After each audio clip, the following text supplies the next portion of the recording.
नमस्कार, welcome to the Shivana ice academy's YouTube channel. NCERT geography class 6 का chapter 3 है, motions of the earth. आप जानते हैं कि मोशन दो तरह के होते हैं। नंबर 1 होता है रोटेशन और दूसरा होता है रेवोल्यूशन। अर्थ जब अपने ही एक्सिस पे घूमती है उसे कहते हैं रोटेशन, और अर्थ किसी दूसरे के चारों ओर घूमती है उसे कहते हैं रेवोल्यूशन। से इन अ सेंस ऑफ अगर सन के चारों ओर घूमेगी और घूम के आ जाएगी उसी पोजीशन में तो वो रेवोल्यूशन है, और अपने एक्सिस पे घूमेगी इसे कहते हैं रोटेशन। अब ये रोटेशन और रेवोल्यूशन का जिक्र किया जाए तो पहले बातें हम बहुत पढ़ चुके हैं, लेकिन ये बात पहली आती है रोटेशन के ऊपर। रोटेशन के ऊपर जब पहली बात आ रही है तो उस पर डिस्कस जो कर रहे हैं चीज़ों को, वो ये हमारे पास है कि ये है हमारे पास नॉर्थ पोल। माने अगर अर्थ को डिवाइड किया जाए तो अर्थ दो हिस्सों में डिवाइड होती है, एक होती है नॉर्थ पोल, एक होती है साउथ पोल। ये सन की हीट आ रही है तो सन की हीट जो है वो एक पोर्शन को मिलेगी, दूसरे को नहीं मिलेगी। यही रीजन है कि जब 24 घंटे ये ट्रैवल करता है तो 24 घंटे में जो है 12 घंटे हम रिसीव करते हैं हीट को, माने दिन, और 12 घंटे होती है रात। मतलब ये हुआ कि इक्वल तो नहीं है, लेकिन हमें अंडरस्टैंड करना पड़ेगा। रोटेशन में 24 घंटे में रोटेट करती है अर्थ अपने एक्सिस पे, इसलिए दिन और रात होते हैं, क्योंकि ये सन के चारों ओर एक बार घूमती है। तो एक दिन होगा, फिर 24 घंटे में दोबारा घूमेगी तो 12 घंटे सूर्य की रोशनी मिलेगी, सामने इसको 12 घंटे मिलेंगे। तो रोटेशन जो है, रोटेशन वो रीजन होता है इसके पीछे। Rotation is the reason behind दिन एंड रात। रोटेशन की वजह से दिन और रात होते हैं। ऐसे हम लोग रेवोल्यूशन पे चलेंगे तो रेवोल्यूशन इससे भी खूबसूरत है। रेवोल्यूशन तो बेहतरीन है, उसके लिए बना हुआ, लेकिन उससे पहले क्या आप जानते हैं, क्या आप जानते हैं कि अर्थ को सबसे पहले किसने कहा था कि ये राउंड है और ये अपने एक्सिस पे घूमती है? तो नाम है आर्यभट्टा का। आर्यभट्टा जो इंडियन एंशिएंट एस्ट्रोनॉमर थे, उन्होंने कहा था पहली दफा कि अर्थ जो है वो राउंड है और वो अपने एक्सिस पे घूमती है। सो ये अपने एक्सिस पे घूमती, इसने कहा था आर्यभट्टा ने। चलिए ये भी चीज हमारे पास हो, ये भी सवाल बहुत इंपॉर्टेंट है। इसके बिल्कुल बाद हम डिस्कस करेंगे इस पर्टिकुलर पॉइंट को, जो आई बिलीव सबसे इंपॉर्टेंट है, और मैं कोशिश करूँगा छोटा रहा करूँगा इस पे। कहानी क्या है, यहाँ पे ये रहा सन हमारा, और सन के चारों ओर ये घूमिए अर्थ, अर्थ, अर्थ। सन के चारों ओर अर्थ घूम रहे हैं तो साल के पहले दिन जो है आते हैं इक्विनॉक्स। इक्विनॉक्स का मतलब होता है दिन रात सेम होना। इक्वी माने होता है इक्वल, नॉक्स का मतलब होता है नाइट। नॉक्स, नॉक्स माने नाइट। सो 21 मार्च वो दिन होता है जब दिन और रात बराबर होते हैं, इक्वल टाइम पीरियड के अंदर होते हैं। क्योंकि यहाँ पे जो सन की रेज पड़ती है 21 मार्च को, वो उतनी ही देर रहती है नॉर्थ पोल पे जितनी साउथ पोल पे रहती है, इसलिए दिन और रात इस समय पे 21 मार्च को सेम होते हैं। वो देश जो नॉर्थ पोल में है उनको 21 मार्च, जैसे भारत देश नॉर्थ पोल पे है, अगर पूरी पृथ्वी को डिवाइड करेंगे आप तो नॉर्थ वाले एरिया में इंडिया आता है, यूरोप ऊपर है, एशिया ऊपर है, नॉर्थ अमेरिका ऊपर है, साउथ अमेरिका नीचे है, ऑस्ट्रेलिया नीचे है, अंटार्कटिका नीचे है, इन सेंस ऑफ साइज। सो जो जो देश नॉर्थ पोल में है, ऊपर की ओर है, वहां होता है बसंत सीजन, स्प्रिंग का। और जो जो देश साउथ पोल में है, ऑस्ट्रेलिया है, बाकी और है, इन देशों में होता है कौन सीजन? ऑटोमन, माने पतझड़ का मौसम होता है। तो इससे हमने एक चीज अंडरस्टैंड करी, रोटेशन से दिन और रात होते हैं, लेकिन जो रेवोल्यूशन पूरी घूमती घूमती अर्थ सन के चारों जा रही है, इसे हम रेवोल्यूशन कहते हैं। 21 मार्च को इक्विनॉक्स होता है, नॉर्थ पोल पे स्प्रिंग सीजन होता है और साउथ पोल पे ऑटम। ऐसे ही ट्रैवल करते करते एक वक्त आता है जिसमें कहते हैं 21 जून। 21 जून आपको ये पता है कि जो प्लैनेट्स होते हैं वो अर्थ के चारों ओर, सन के चारों ओर लॉन्गेस्ट पाथ में ट्रेवल करते हैं, सर्कल पाथ में नहीं करते हैं। लॉन्गेस्ट पाथ मतलब ये होगी, देखिए यहाँ से एक सर्कल का लॉन्गेस्ट मतलब यहाँ से लंबा जाता है। जैसे ही कोई पाथ सबसे लंबा होगा तो वहां सबसे लंबे दिन होंगे।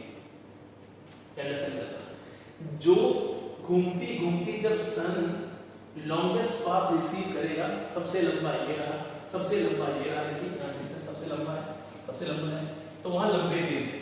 डिफरेंस ये है कि यहाँ लंबा दिन होता है नॉर्थ पोल पे और यहाँ लंबा दिन होता है साउथ पोल। मतलब ये हुआ कि भारत देश का या इंडिया के अंदर, भारत देश में, दुनिया में सबसे बड़ा दिन कब होता है? तो वो होता है 21 जून को। सबसे बड़ा दिन 21 जून को होता है। तो सबसे बड़ा दिन 21 जून को नॉर्थ पोल पे, नॉर्थ पोल पे जहां हम रहते हैं इस समय जो नॉर्थ देश है वहां पे समर होता है, गर्मियां होती हैं, और जो साउथ में रहते हैं उनको सर्दियां होती है। कौन से महीने में? 21 जून में।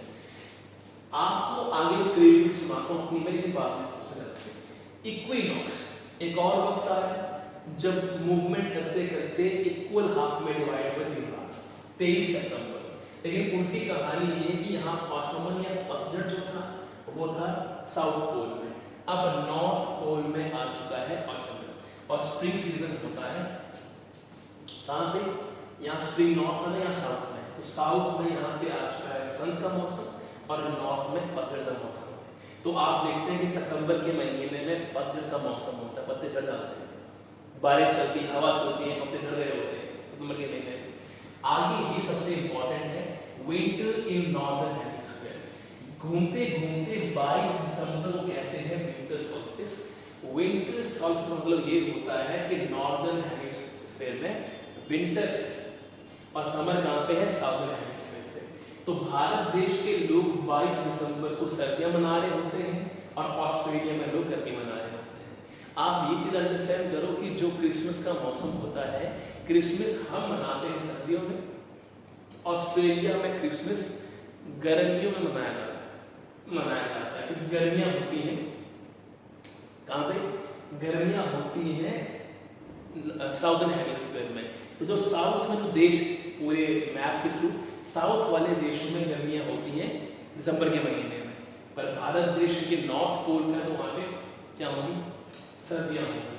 तो 21 मार्च और 23 सितंबर जो होते हैं वो इक्विनॉक्स है, सेम डे नाइट। 22 दिसंबर को सबसे छोटा दिन होता है नॉर्थ पोल पे, और 21 जून को सबसे बड़ा दिन होता है नॉर्थ पोल पे, कोई समर सॉल्स्टिस। ये हमारे पास है। और हम ये भी अंडरस्टैंड करते हैं कि ये जो पूरी मूवमेंट है, इस मूवमेंट को टोटल जो वक्त लगता है वो 365 दिन और 4 घंटे। 365 दिन और 4 घंटे में ये टोटल मूवमेंट हो जाती है, यहाँ से घूमते हुए दोबारा यहाँ पहुँच जाना। तो पूरा ट्रैवलिंग जो है 365 दिन में होता है, और इसी की वजह से होते हैं सीजन। अब ये बात तो मैंने कह दी, लेकिन आप अंडरस्टैंड करना कि हम 4 घंटे काउंट करते नहीं हैं, हम 365 दिन काउंट करते हैं। हम 4 घंटों को 6 घंटों को छोड़ देते हैं, 6 घंटे नॉट 4, 6 घंटे। तो हम 6 घंटे छोड़ देते हैं। 6 घंटे एक साल छोड़ें, 6 घंटे दूसरे साल छोड़ें, 6 घंटे तीसरे साल छोड़ें, और 6 घंटे हुए चौथे साल। इसीलिए 4 साल के बाद ये हो गए 24 घंटे, और 24 घंटे माने एक दिन। इसीलिए हर चौथा वर्ष जो होता है वो 366 दिन का होता है, जिसको हम लीप ईयर कहते हैं। So this is the reason कि जो in a sense of Feb के महीने में 29 दिन होते हैं। तो ये हमारे पास डिफरेंट चीजें थी, और कुछ क्वेश्चंस लेते हैं हम यहाँ पे।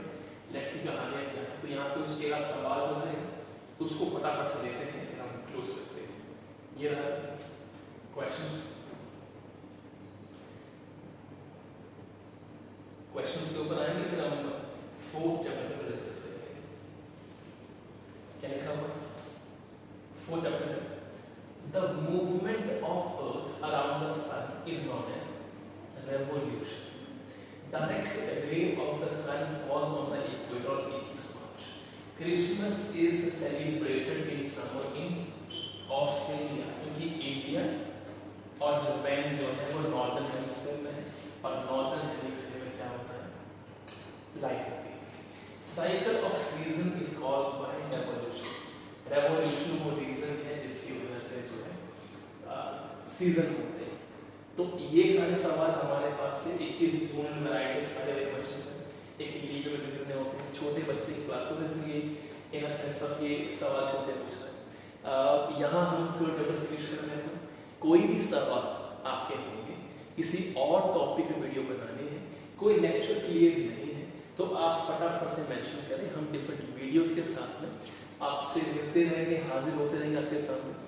कोई और क्वेश्चंस क्वेरीज हो मुझे इंतला कीजिएगा। आज के लिए यहाँ फिनिश कर रहा हूँ मैं।